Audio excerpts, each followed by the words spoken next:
This video series is brought to you by the ASU Writing Center within the Academic Support Network. Thank you for joining me as we discuss Part 2 of Chicago's Citation.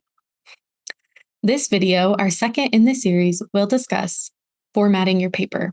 Let's get started. We want to open things with this quote. The physical appearance of a paper can enhance or detract from it.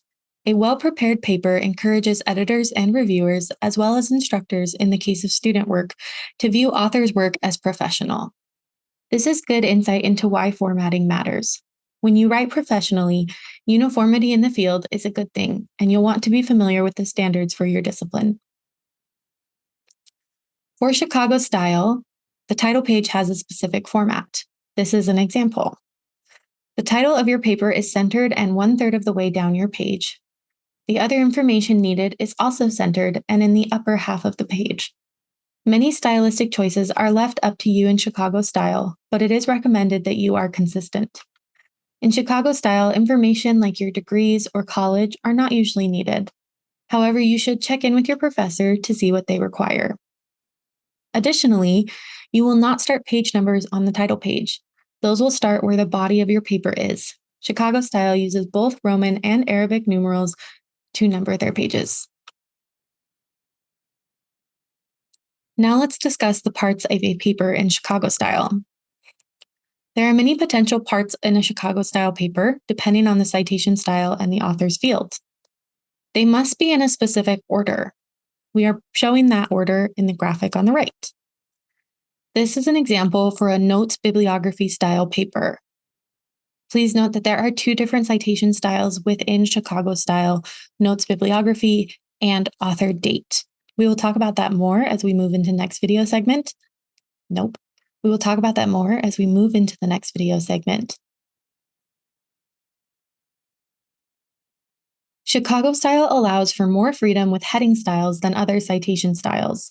As long as your chapters are numbered and every part is distinct, you can choose your own text styles such as bolding and italicizing.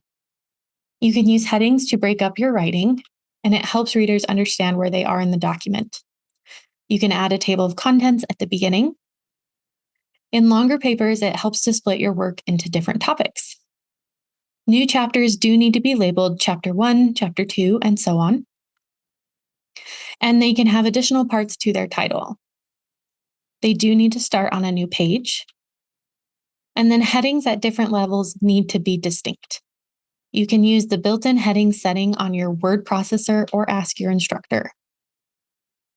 This example shows how a new chapter begins and how its next heading might look. In this example, the chapter title is bolded while the heading is indented and bolded. If you are using the notes bibliography format for your paper, you will be using footnotes to cite your sources.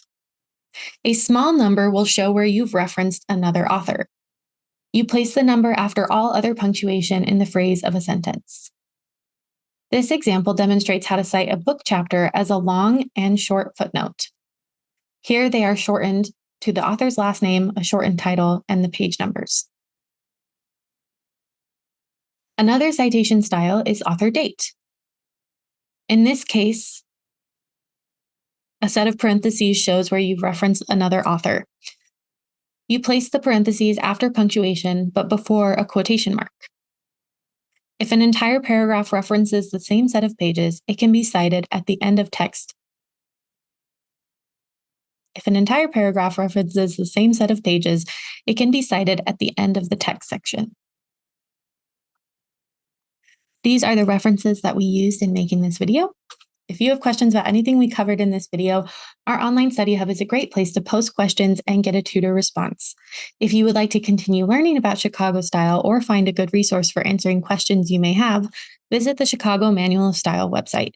There you can find the online version of the manual, sample papers, and even more guidance. Thank you for joining us to discuss formatting your paper, and we hope to see you in our next segment. Thank you.